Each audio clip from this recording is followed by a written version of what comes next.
السلام عليكم ورحمة الله وبركاته. إن الحمد لله نحمده ونستعينه ونستغفره ونعوذ بالله من شرور أنفسنا ومن سيئات أعمالنا. من يهده الله فلا مضل له ومن يضلل فلا هادي له. أشهد أن لا إله إلا الله وحده لا شريك له وأشهد أن محمدا عبده ورسوله. اللهم صل على محمد وعلى آل محمد أما بعد. Alhamdulillah, syukur pada Allah Subhanahu Wa Taala. Pada tengah hari yang berbahagia ni, sekali lagi Allah bagi ruang dan peluang kepada kita untuk meneruskan sisa baki kehidupan kita. Maka jomlah kita berlumba-lumba untuk memberi ruang manfaat dalam hidup kita. Dengan ruang manfaat itu dapat menghindarkan ruang-ruang kemudaratan yang sia-sia tu kita cuba elakkan, insya-Allah. Baik.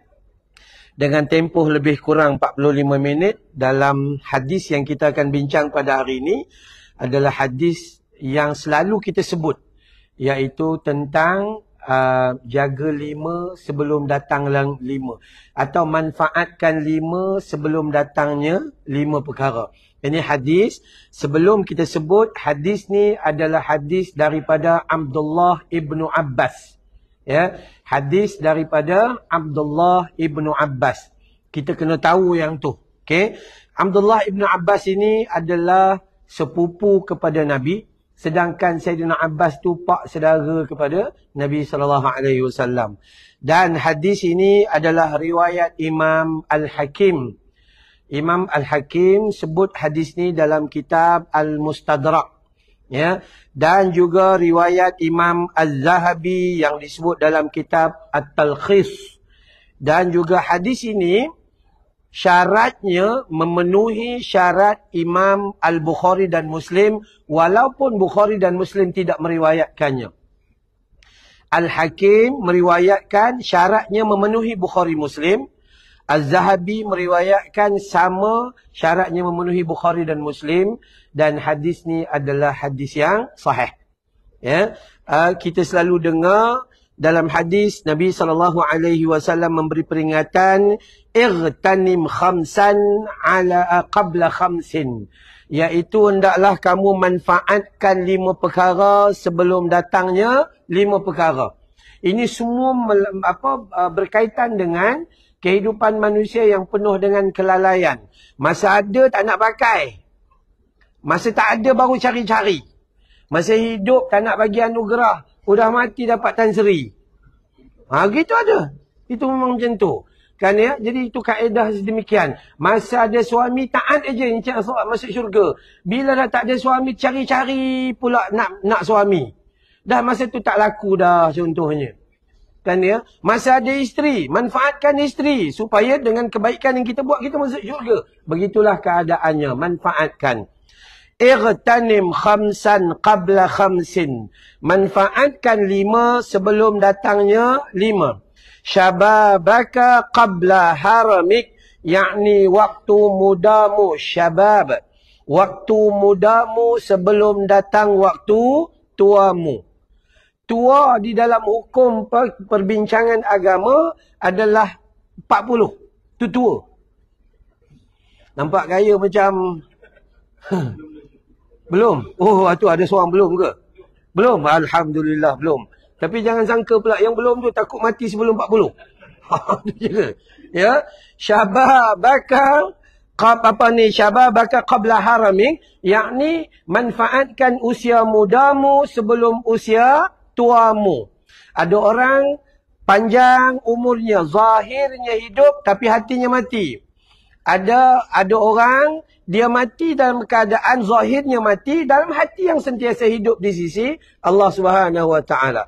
Kalau kita bercakap tentang umur, maka ulama membincangkan umur 40 sampai saja umur 40 itu sudah dikira tua. Kenapa tua? Kerana umur 40 diberi ruang yang sangat banyak, semua dah cukup dah. Kalaulah amalan baik belum mengatasi amalan buruk, maka di sana hati-hati. Kalau belum berubah ketika umur 40, takut-takut dia meneruskan kejahatan tu sampai dia mati. So 40 orang putih ambil dan sebut life begin at 40. Kita pula baru 40 baru nak start hidup, enjoy dulu. Bukan. 40 mesti complete. Complete-nya apa? Amalan baik mesti mengatasi amalan buruk. Istighfar mesti mengatasi dosa. Manfaat mengatasi mudarat. Begitu umur 40. Ini kita 40 gegar berganza. Umur 40. Ya Allah. Tu dahsyat kita. Jadi tak apa. Ini pertama. Dan umur 50 adalah umur kecederaan. Ya, kalau main badminton, main sepak takraw, deuce. Waktu kecederaan dah tu. Main bola, additional time tu itu. Kemudian, umur 60 lebih dahsyat. Ada hadis yang sahih. Nabi menyebut pada mereka yang diberi ruang umur 60. Dan kemudian mereka mati selepas umur 60. Maka mereka tidak akan diterima keuzuran dan alasan lagi. Ya Allah, aku mati umur 63. Maksud lebih daripada 60 tu. Tapi tak sempat pergi masjid. Allah tak terima dah. Ya Allah, aku dibagi umur 60. Tapi tak boleh mengaji Quran. Allah tak terima dah. Ya Allah, aku tak sempat buat baik. Sebab umur baru 60. 80 baru nak buat baik. Maka tak boleh dah. Allah tak terima alasan. So, umur 60 adalah waktu yang memang tak boleh buat apa. Melainkan tubu ilallahi taubatan nasuha. Sebelum mati atau sebelum datangnya ruh sampai ke halkum, ghargharah, atau sebelumnya matahari terbit dari sebelah barat, maka umur berapa pun seandainya dia tubu ilallahi taubatan nasuha, taubat, maka pasti Allah terima dan syurga bahagian dia. Tetapi yang kata 60 dia kenapa? Disebabkan dia bawa umur sampai umur 60 dan mati dalam keadaan yang lalai. Jadi pada kita hari saya nampak kat takaful ni semua muda-muda. Semua muda-muda. Kan ya, alhamdulillah. Saya rasa saya paling tua sini, 53. Ya, betul. Saya rasa saya paling tua, kan ya. Jadi hakikat yang awal yang kita kena tengok adalah tentang umur kita dimanfaatkan. Sebahagian kata dia sebenarnya umur muda tu maksudnya apa? Umur muda itu adalah menggunakan umur tanpa pernah lalai. Itu umur muda. Kalau dia umur 70, tapi dia guna umurnya, itu muda lah tu. Itu. Tapi kalau dia umur 40, lalai, itu kira orang tua lah tu. Dia nak habis dah sebenarnya. Okay. Syababaka qabla harmi. Iaitu manfaatkan waktu mudamu sebelum datang waktu tuamu. Saya selalu sebut Sayyidina Ali radhiyallahu anhu dan juga Abdullah ibn Umar. Umur 15 tahun duduk saf pertama perang. Kita umur 60 tahun, saf pertama solat pun tak sampai lagi. Betapa teruknya kita tak manfaat. Ya, tak manfaat. Baik. Yang kedua, wasihhataka qabla saqamik. Ya, yakni kesihatan kamu sebelum datang waktu sakitmu. Manfaatkan waktu itu. Sekarang waktu sihat ni, semua muda-muda belaka. Maka masa sekarang lah tahajud. Kan, masa sekarang lah tahajud. Masa sekarang lah solat di awal waktu. Masa sekarang lah ziarah mak dengan bapa. Masa sekarang lah manfaatkan untuk urusan-urusan kepada orang Islam dan sebagainya. Masa sekarang. Dah besok gaut, dah apa tak boleh buat. Mengesot. Udah asma spray. Masa tu apa nak buat? Ngaji Quran baca bismillah kena ulang 3 kali. Bismillah tak habis nafas. Bismillahirrahmanirrahim. Waktu begitu. Sekarang ni kalau baca ni, sekarang punya umur muda dan usia kita dengan sihat ni, kita boleh baca Al-Fatihah dengan satu nafas. Oh tu. Masa sekarang bacalah Quran. Kan ya? Ini jadi guna waktu sihat. Dan kita pula manusia. Manusia ni dia memang sifat dia penuh dengan kelalaian. Lalai ni adalah satu jenayah yang paling besar dalam sesebuah kehidupan. Kenapa tak solat? Lalai. Kenapa tak tutup aurat? Lalai. Kenapa tak keluar zakat? Lalai. Kenapa tak pergi masjid? Lalai. Kenapa tak buat kebaikan? Lalai. Semua lalai. Akhirnya datangnya kematian. Orang lalai dia suka menangguh-nangguh. Sabarlah. Belum pencin. Udah pencin besok pergilah masjid. udah pencen, niaga pasal malam. Tak sempat pula pergi ke masjid. Begitu manusia. Jangan tangguh-tangguh. Bila ada sesuatu kebaikan, kata Nabi, wasari'u, bersegeralah kamu untuk melakukan. Ketika kita sihat, maka buat sebelum datangnya waktu sakit. Waktu sakit, kalau buat lagi besar. Sebab tu Nabi kata, aku lebih suka amal daripada orang muda yang sedikit tapi berpanjangan, istiqamah. Kenapa orang muda? Sebab orang muda biasanya lalai. Orang tua confirm ingat.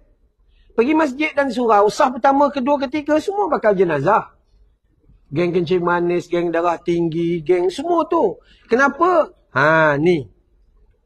Dalam program saya, tanyalah Ustaz, ada orang tanya soalan ni. Kita kenapa Ustaz ni sah pertama semua orang tua-tua? Sebab dia gini, jawapan ni mudah. Orang tua-tua yang duduk sah pertama, kedua ni, dulu masa muda dia pun tak datang. Dia pun tak datang. Dah tua baru datang. Kenapa? Itu nikmatnya usaha dan berubah. Nikmatnya. Orang muda tubuh badannya sihat, imannya sakit. Orang tua tubuh badannya sakit, imannya sihat. Dalam keadaan gaut, dalam keadaan kencing manis 28, darah tinggi 180. Sampailah ke masjid. Kita orang muda, angkat besi. Anak murid Sazali Samad. Contohlah kan, angkat besi 100 kilo, 100 kilo. Nak bangunkan diri solat tahajud 2 rakaat atau solat subuh pun tak mampu. Orang tua jalan di mall tak kuat. Tapi jalan ke masjid kuat. Kita di mall 6 tingkat, semua every single detail shop kita pergi. Tapi macam itulah. Orang tua bawa RM50 masuk ke masjid, dia rasa kecil. Kita bawa RM50 masuk masjid, nak berbual dalam tabung, menggegor. Ya ke 50? Tapi masa bawa RM50 pergi pasar malam, kecil pula rasa duit tu. Nah, sihat sebelum sakit. Bukan maksud sakit tu tak baik, tapi jangan tunggu sakit baru nak beramal. Itu perangai kita. Udah bankrupt, solat tahajud, ya Allah, solat duha lah kalau bankrupt. Orang Melayu kan solat duha cari duit. Masa tak ada duit solat duha, Nabi buat 8, dia buat 28 rakaat. Itu tanda tak ada duit sangat lah tu. Besok dah ada duit, 2 rakaat pun tak buat. Masa bergaduh laki bini, solat tahajud ni, baca surah Al-Baqarah. Tu, 2 laki bini. Besok dah baik, dua-dua terkejut. Bukan tahajud lagi dah. Memang manusia sifat dia lalai. Dia hanya cari Allah ketika dia rasa perlukan Allah. Dan ketika dia rasa senang, dia tak rasa perlukan Allah, dia tak cari. Jadi, hati-hati. 2. Waktu sihatmu sebelum datang waktu sakitmu. Kemudian, waghinaka qabla faqrik. Ketika kayamu sebelum datangnya miskinmu. Tafsirnya berbeza-beza. Paling direct kita faham ketika kita rasa ada duit sekarang ni. Jadi ejen takaful duit banyak. Kerja dengan takaful gaji 17,000 sebulan. Contoh. Kan ya, contoh begitu. Maka sekarang ni lah guna kesempatan itu. Bukan soal banyaknya duit. Tapi soal bila ada, maksud kaya ni apa? Dia sentiasa rasa kaya sebab dia bersyukur dengan nikmat yang Allah bagi pada dia. Udah, tenang-tenang ajalah. Rumah flat je Ustaz, saya dapat beli rumah flat. Alhamdulillah, ada orang sewa flat sampai mati. Awak sempat boleh beli rumah flat. Selesai pergi duduk daripada Pantai Dalam, pindah pergi Belimbing. Ni kan, ya, Kiai Ridwan dapat tanah pula tu, harta pusaka. Kaya sekarang ni, kalau kerajaan beli tanah tu. Ya betul, kaya raya. Itu nikmat, kan ya. Maka bersyukur je lah dengan apa yang ada. Awak kalau dapat isteri kuat, jenis kuat apa nama ni, mengemas. Mungkin dia tak pandai masak. Tenang je, hargai je dia pandai mengemas. Jadi sungguh, syukur je. Ini kaedah kita, maksudnya memanfaatkan apa yang ada pada kita. Jangan komplain. Apa yang ada pada kita, Alhamdulillah duit simpanan sikit. Kalau mati bolehlah beli kain kafan. Contohnya kan. Okey, Alhamdulillah cukup.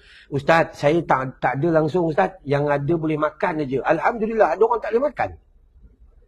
Awak duit cukup makan. Sarapan pagi cukup duk pisang, kopi wo.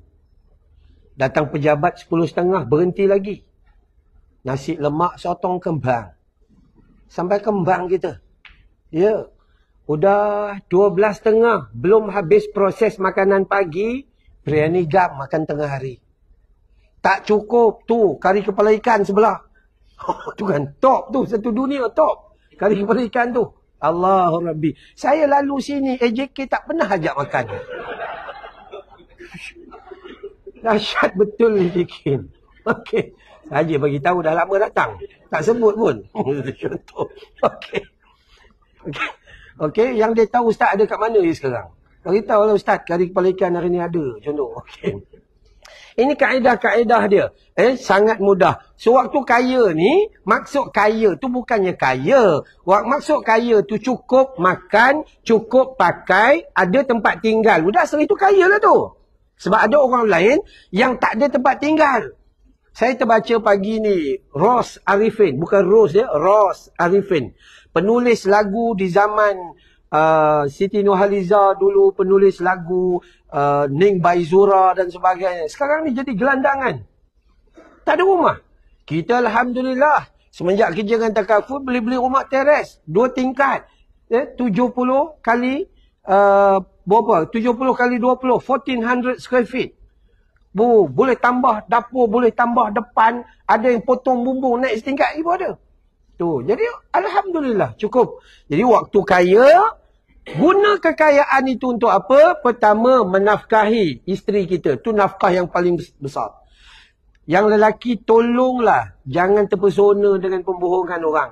Ustaz, saya Alhamdulillah Ustaz, gaji saya nombor 1 saya bagi dengan mak saya. Itu salah. Dalam hukum bukan begitu. Dalam hukum, gaji seorang suami, pendapatan seorang suami, orang yang pertama layak menerima nafkah adalah isteri kita. Walaupun dia bekerja di sini dan dia ada gaji, maka suami dapat gaji, kelayakan paling awal dan wajib adalah kepada isteri kita. Tak apalah isteri kita ambil duit kita beli tudung bawal, tenggiri, kembung, jenaak, pari, tak apa, biarkanlah. Tapi itu hak dia. Hak kedua adalah anak-anak yang belum ada pendapatan. Anak-anak kecil yang perlu beli diapers, hagis dry, pad dan sebagainya itu. Yang tu. Hak ketiga adalah fakir miskin. Hak ketiga, fakir miskin. Kalaulah ayah kita baru menang pencalonan YB hari itu, tak payah bagi duit dengan dia. Yang boleh kita buat apa? Balik jumpa, minta duit lagi dengan dia. Betul. Jadi mak macam mana Ustaz? Mak kita tugasan tu ayah kita lah yang jaga. Macam mana tugasan isteri tu kita lah yang jaga. Begitu keadaannya. Ni kalau ada siapa-siapa yang dah ada anak menantu seperti saya, jangan mengharapkan duit anak menantu. Sepatutnya bila kita ada lebihan, kita tolong anak menantu. Kadang-kadang kita ni al-bakhilun wal-kedukutun. Bila kita bakhil dan kedekut, anak menantu yang elok tiba-tiba berubah menjadi anak hantu. Ya, betul. Jadi, bila ada kekayaan, manfaatkan sebelum datang miskin. Udah datang miskin, ya Allah. Ni kejadian betul berlaku dekat sekolah tahfiz saya ni. Datang ni seorang toke peniaga sate berjaya. Dia kan ni, tak nak sebut lah apa nama sebab peniaga sate ni banyak. Tapi boleh tahan, dia berjaya jugalah. Tapi ada satu zaman bankrupt. Bukan zaman PKP, bukan. Ya, bankrupt, jatuh ni, rugi ni sangat banyak.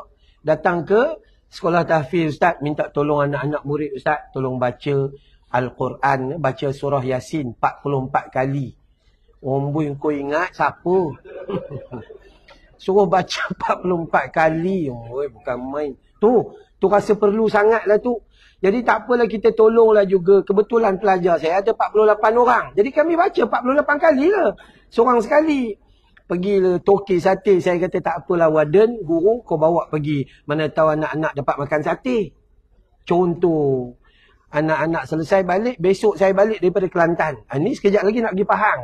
Di Jengka ada program malam ni dengan besok. Apa nama ni? Pergi Kelantan, balik, jumpa balik dengan anak-anak. Semalam ni, okey tak baca Yasin? Alhamdulillah. Baca Yasin. Dapat makan sate. Mana ada Ustaz? Dia bagi bihun, cekik-cekik makan bihun. Kan, kena nampak. Dengan manusia awak bakhil, maka jangan terkejut kalau rezeki tu bakhil dengan awak. Kaedah untuk cari rezeki ni mudah aja. Awak bagi dulu, Allah akan bagi lipat kali ganda. Allah bagi sikit, gandaannya sikit. Allah bagi banyak, gandaannya banyak. Kalau awak tak pernah nak bagi, jangan harap untuk jadi penerima. Simple bahasa, matematik mudah dalam cari rezeki. Itu habis. Itu yang ketiga. Dan kemudian, wa faraghaka qabla syaghlik, iaitu masa ruang atau luangmu sebelum datang waktu sibukmu. Hari ni nak kata sibuk sangat pun tak rasanya. Datang kerja masuk pukul 8 habis pukul 5, atau masuk pukul 9 habis pukul 6. Dalam tempoh kerja tu masih ada lagi. Company tak pernah halang kalau awak nak pergi tandas. Company tak pernah halang kalau awak nak pergi pantry, bancuh cicah kopi, kan ya, biskut mayat ke, apa-apa biskut, tak ada masalah. Saya pernah kerja dengan Sunrise Berhad dulu. Sunrise Berhad, kalau tuan-tuan pergi dekat tol, Tol Duta. Kalau daripada KL, on the left hand side, ada Plaza Monkiara, Solaris Monkiara. Saya pernah kerja, berbelas tahun saya kerja kat situ. Dan company bagi ruangnya sangat-sangat banyak. Pergi Jumaat, company hantar, naik bas. Makan percuma hari Jumaat tengah hari. Nasi itu, nasi power-power. Tapi yang pergi Jumaat tu, dia suruh driver tu pusing, singgah bangsa shopping mall. Dia tak pergi Jumaat. Tu kan. Dekat office kami, dekat setiap corong office tu, ada pantry. Ada pantry, ada Milo, ada Nescafe 3-in-1, ada kopi, ada tea, semua ada. Dan tak kurang biskut dalam tin yang ada segala macam biskut tu, ada aja. Macam-macam ada. Cuma cara kita bersyukur je. Tak, kita nak cari di luar juga. Itu kan.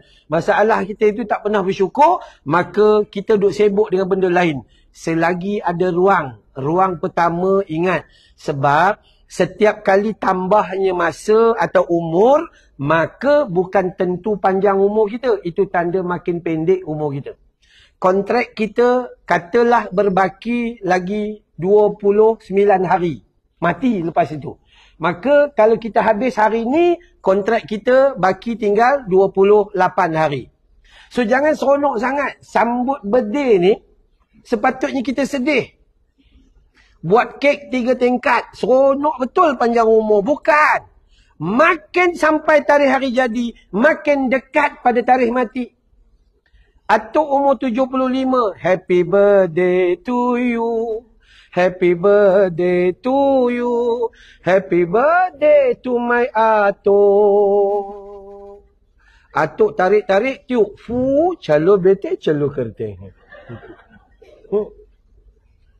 Sesekali jangan jadi sedemikian. Maka guna luang yang masih ada. Orang yang baru kahwin, guna luang sebelum ada anak untuk buat sesuatu yang bermanfaat. Orang yang dah ada anak waktu anak kecil. Anak kecil ni kadang-kadang datang pada kita berderik gitu, tak sempat nak mikir. Tiap-tiap tahun, ada.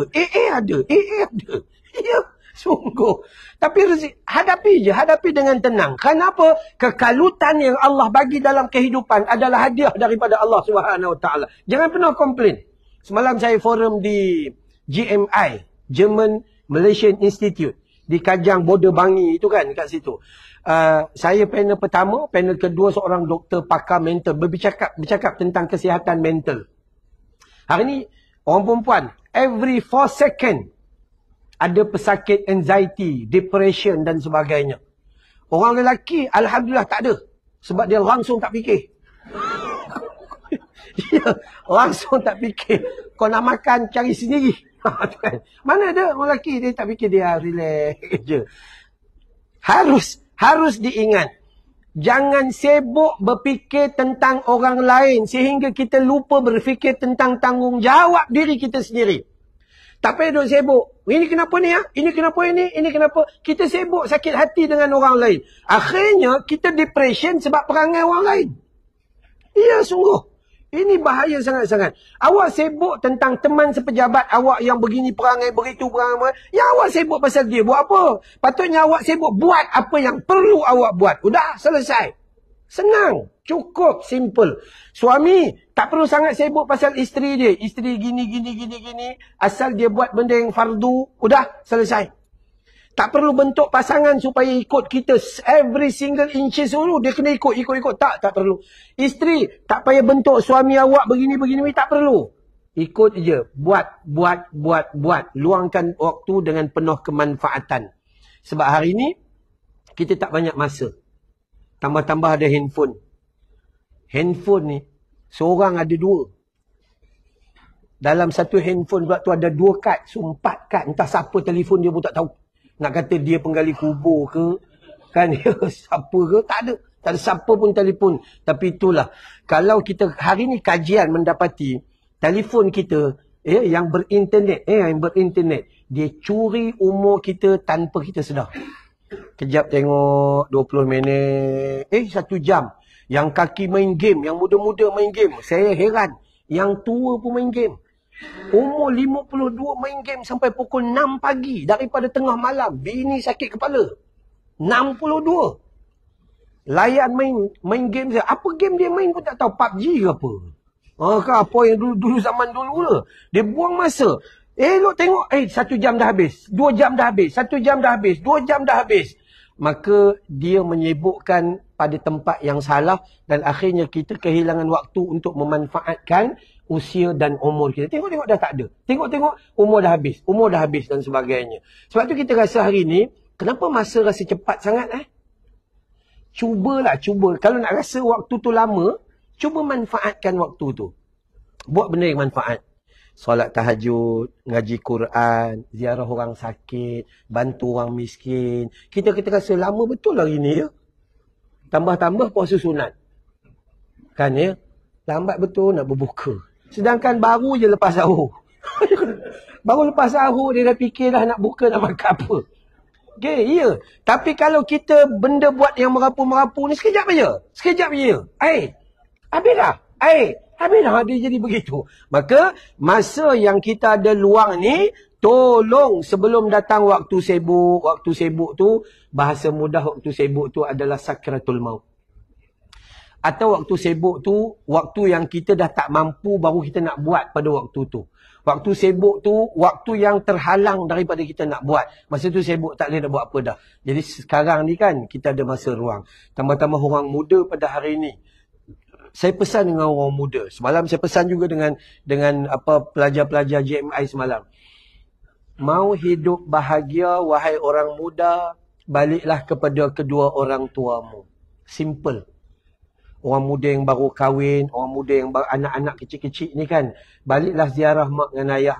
Kerana Nabi kata, 2 pintu besar yang Allah sediakan untuk kamu ke syurga adalah melalui ayah dan ibu kamu. Kita orang lelaki, kalau nak berubah menjadi lebih baik, rapatlah dengan solat jemaah. Itu dulu satu. InsyaAllah, Allah akan pimpin kita perlahan-perlahan. Jangan jadi perangai macam kita. Awal Muharram, berimpun majlis baca doa akhir tahun dan awal tahun. Lepas tu setahun tak datang-datang. Itu perangai tiap-tiap tahun. Maulidur Rasul. Semua orang sambut Maulidur Rasul. Habis program Maulidur Rasul 12.50. Zuhur masuk 1-3 minit. Berarak 500 orang. Solat jemaah tinggal 30 orang je. Tak tahu mana pergi tadi. Tadi ya je. Ya Nabi salam alaika. Ya Rasul salam alaika. Ya Habib salam alaika. Salawatullah alaika. Tiap-tiap tahun bohong aja. Bohong pula di rumah Allah Ta'ala. Di masjid sambut tu. Bohong pula pada hari sambutan Maulid Ar-Rasul. Macam itulah kita. Maka jom kita buat.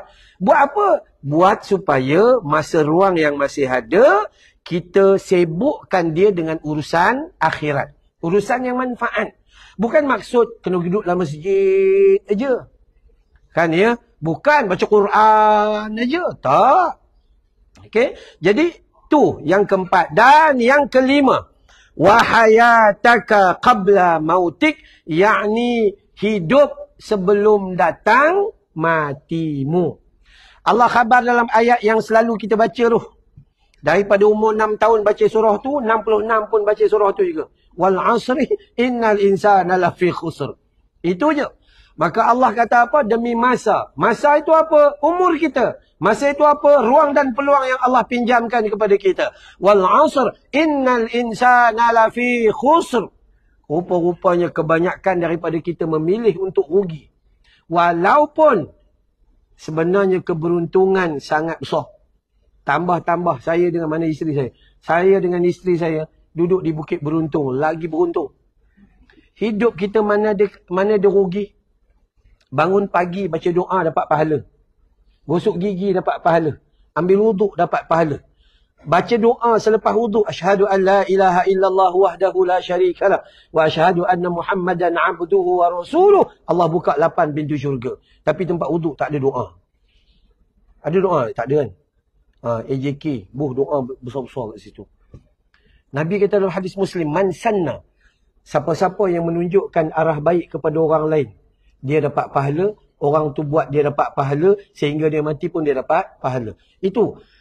Solat sunat sebelum subuh. Rakaat al-fajri khairun minad dunya wa ma fiha. 2 rakaat solat sunat subuh lebih baik daripada dunia dan seisinya. Untung mana dia rugi? Keluar daripada rumah, bubuh minyak nak datang kerja. Dapat pahala. Itu ibadah umumiyah. Sebab kita cari ni, kita buat rezeki yang halal. Kita cari untuk ahli keluarga kita. Semua. Kan ya? Dan pencarian kita itu bermaksud untuk makan, bagi makan keluarga kita, bagi pakaian dan bagi tempat tinggal. Maka pahala. Game. Malam tadi saya ceramah di quarters Surau Ar-Rahman, quarters custom. Kelana Jaya. Keluar daripada rumah pukul 6 sampai pukul 8, 2 jam macam pergi Ipoh. Kelana Jaya je. 2 jam. Adakah sia-sia Allah bagi kita jam? Tak. Ujian. Alladhi khalaqal mauta wal hayata liyabluwakum ayyukum ahsanu amala. Allah cuma nak tengok kesabaran kita je. Mungkin kita tak banyak solat tahajud. Mungkin kita tak banyak sedekah. Kita jenis golongan al-bakhilun wal kedukutun. Tapi tak apa, Allah bebankan kita dengan sedikit ujian. Allah bebankan sedikit ujian, isteri tak nak dengar cakap. Allah bebankan ujian anak-anak degil. Allah bebankan dengan ujian nak datang kerja. Daripada pakai kereta, terpaksa beli motosikal. Alhamdulillah, pakai motosikal tak jam. Setahun, 3 kali accident. Kaki tu besi kiri kanan. Ya, ada sahabat saya. Berpuluh tahun daripada Bukit Beruntung ke KL kerja. Badannya jadi macam $6 million man. Macam bionik tu kan ya. Besi penuh badan. Adakah benda sia-sia? Tak. Semuanya kebaikan. Ustaz, sekarang ni tak ada masa lah Ustaz. Ya betul. Kalau kita nak mengharapkan amalan-amalan khususiyah, tak banyak. Solat pun sekejap-sekejap. Ngaji Quran pun kurang. Tapi tuan-tuan bila datang sini menguruskan konsep takaful yang kita ada ni. Dan memudahkan urusan orang lain. Besar pahalanya. Buat bagi ikhlas saja. Buat bagi ikhlas, insya-Allah. Orang lain datang dan dapat nasihat daripada tuan-tuan perempuan, dapat itu, dapat ini dan sebagainya.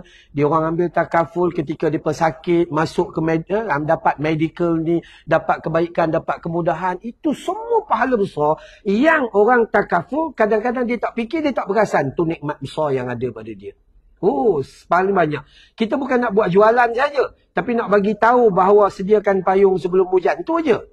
Bagi persiapan kepada orang yang kadang-kadang kurang faham di dalam nak jaga hal-hal tertentu. Dia boleh beli home theater dekat rumah dia. Home theater saja harga RM12,000. Mikrofon ada 16. Tak tahu bila nak karaoke. Kan RM12,000, RM24,000 home theater. Takkanlah ambil takaful, tak boleh. Kan dia ngabiskan hisap rokok contohnya, kalau kira sebulan, saya tak tahulah harga rokok berapa sekarang. Kalau kira-kira hai banyak benar. Tapi bila nak ambil takaful dia kata duit tak ada. Itu pun bahaya juga. Jadi tuan-tuan sepatut jadi penerangan, bagi penerangan yang baik dan ianya mendatangkan kemanfaatan. Supaya ketika mereka hidup, mereka dapat kebaikan. Jangan tunggu mati baru nak buat kebaikan. Kalau nak sedekah, sekarang. Bila nampak je tabung surau, hantar siap duit kita pergi syurga Allah Ta'ala. Nampak je orang miskin, kirim siap-siap melalui orang miskin. Kirim melalui Palestin. Kirim ketika hidup. Kenapa? Semua orang tahu selepas mati tak boleh bawa kebaikan. Lepas mati baru nak bawa motosikal, tak boleh dah. Apa pun tak boleh. Dan ketika hidup sahaja yang boleh, kita terjemahkannya. Sebab itu untuk mencari akhirat, bukan akhirat. Adalah di dunia.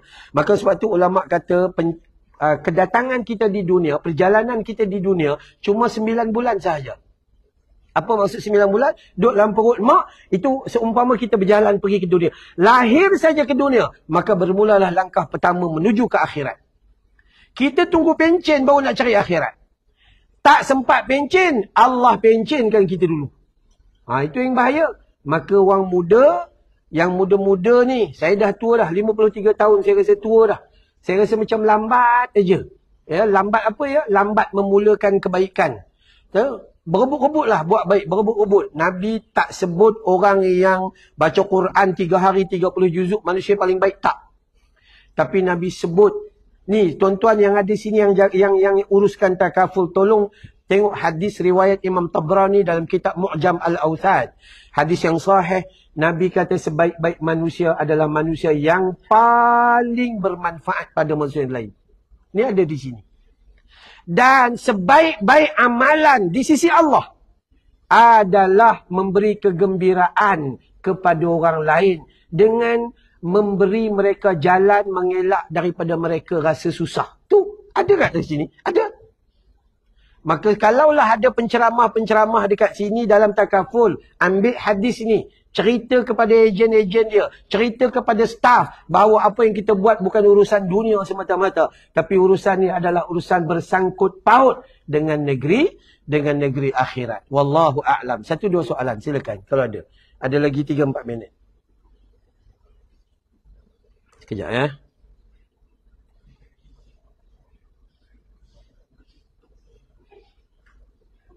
Okey. Pertanggungjawaban kita. Hari ni, kita dengar masalah Palestin. Kan ya, kita dengar hari ni, masalah Palestin. Serangan bermula apabila Hamas memulakan serangan yang telah disimpan. Sakit dia tu dah lama dah. Dan tak tahan dah. Boom. Hamas serang. Bila Hamas serang saja, dianggap itu teroris. Itu perkara biasa yang dimainkan oleh orang barat. Dan apa tanggungjawab kita? Tanggungjawab yang paling besar adalah jihadun fi sabilillah. Paling besar. Nabi SAW dikhabarkan oleh Allah dalam Al-Quran surah At-Taubah surah ke-9 ayat 24. Siapa-siapa yang mengasihi dirinya, mak bapaknya, pasangan hidupnya, ahli keluarganya dan seluruh manusia lain lebih daripada mengasihi Allah, lebih daripada mengasihi Nabi, lebih daripada mengasihi jihadun fi sabilillah, maka tunggulah akan datangnya keputusan daripada Allah. Dan Allah kata dia tak akan bagi hidayah dan petunjuk kepada fasiqun. Rupa-rupanya mereka yang membiarkan orang-orang Palestin dan kita tidak berjihad itu, maka hukumnya mereka duduk di dalam kalangan fasiqun, orang yang kekal dalam dosa besar. Apa yang kita kena buat? Pertama sekali, kita masih ada kekuatan yang paling besar, bukan duit, tapi doa. Agak-agak masa jadi tu, pernah ke tidak masa kita solat sunat, masa sujud? Allahu Akbar, Subhana Rabbiyal A'la, Subhana Rabbiyal A'la, Subhana Rabbiyal A'la. Allahumma ansuril Islam wal muslimin wal mujahidin wal mustad'afin fi Filastin. Contoh. Kan contoh begitu. Ataupun doa pendek. Rabbi yasir wa la tu'asir. Rabbi tamin bil khair ya Allah. Mudahkan, jangan kau sukarkan. Akhirkan mereka dengan kebaikan. Ad-du'a sijnul mu'min. Doa senjata orang mukmin. Kesatuan orang Islam pada hari ini, kita tahu Islam dalam dunia ni, orang Islam dia tidak bersatu. Tak bersatu. Malah orang Islam menyokong puak-puak tertentu pun ada juga. Hari ini memang tak dapat dinafikan. Maka saya tak nampak benda lain melainkan doa ketika berjamaah. Himpun ramai-ramai. Maka buat qunut, nazilah. Himpun ramai-ramai. Bersihkan hati, istighfar dan sebagainya.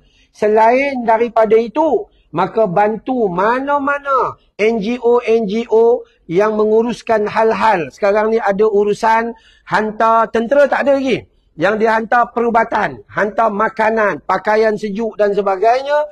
Dan kita dengar khabar yang terbaru. Lebih daripada 600 orang dah meninggal. Akibat bukan kena perang tu, bukan kena tembak tu bukan. Tapi kerana makanan, kebuluran dan sebagainya, elektrik dah tak ada. Bagi kita yang ada sekarang, tanggungjawab kita akan dipersoal oleh Allah Subhanahu Wa Taala. Dua benda besar ni tolong buat. Pertama, guna konsep batiniyah, iaitu doa. Kedua, guna konsep jasmaniyah, iaitu tubuh badan kita, harta benda kita, kita hantar siap-siap ke syurga melalui Palestin ketika mereka memerlukan. Sebab tu bila kita belajar tentang ziarah ke Palestin, sebahagian ulama tak benarkan kita pergi Palestin pada zaman sekarang. Kenapa? Oh, dengan rakyat Palestin kau tembak. Tapi kita datang daripada Malaysia, bagi duit dengan diorang, boleh tidur kat hotel diorang, boleh bayar sini-sini, kau terima ya. Nampak? Sebab tu sebahagian ulama kata jangan pergi. Kerana mereka menerima kita, bukan kerana mereka menerima, tetapi mereka nakkan duit dan kekayaan. Itu je sebenarnya. Pendapat peribadi saya tak. Kalau nak pergi, kalau tempat, memang Nabi sebut ada 3 tempat. Tempat yang kamu perlu bersusah payah pergi. Masjidil Haram, Masjidil Aqsa dan Masjidil Nabawi. Betul. Tapi pada hari ini tak. Sebahagian besar ulama tak setuju. Sebab mereka terima kita. Oh, kita dia pun terima ya. Boleh terima. Tapi tu umat Islam tu. Sehingga orang Palestin pun fikir. Apa kurangnya kami? Kenapa kami dihalau keluar? Kan kita pergi semata-mata nak tengok benda tu je. Orang yang tengok tu pun kadang-kadang tak bagi bantuan kepada orang Palestin. Daripada kita bayar kapal terbang dan package pergi sana, baik ambil duit tu bagi kepada rakyat Palestin. Ini keadaan sebenar. Maka jom kita sama-sama buat kombinasi. Yang pertama tolong doa, yang kedua jihad dengan apa sahaja yang kita ada, kirim kepada mereka. Moga-moga Allah memudahkan urusan. InsyaAllah, moga-moga Allah sampaikan hajat kita semua, dunia dan akhirat. Seperti mana biasa, kalau setiap kali saya datang, saya akan war-warkan tentang kutipan derma pusat tahfiz saya. Kalau siapa-siapa nak berbuat demikian, saya alu-alukan. Bismillahirrahmanirrahim. Alhamdulillahirrabbilalamin. Wassalatu wassalamu ala sayyidil mursalin. Wa ala alihi wa sahbihi ajma'in. Ya Allah, ya Rahman, ya Tuhan kami, ampuni dosa kami ya Allah. Dosa ayah dan ibu kami ya Allah. Dosa pasangan hidup kami ya Allah. Dosa anak-anak dan seluruh zuriat keturunan kami ya Allah. Dosa teman-teman sepejabat kami ya Allah. Umat muslimin wal muslimat yang hidup maupun telah meninggal dunia ya Allah. Allahumma ansuril Islam wal muslimin fi Palestin. Allahumma ansuril Islam wal mujahidin fi Palestin. Allahumma ansuril Islam wal mustad'afin fi Palestin.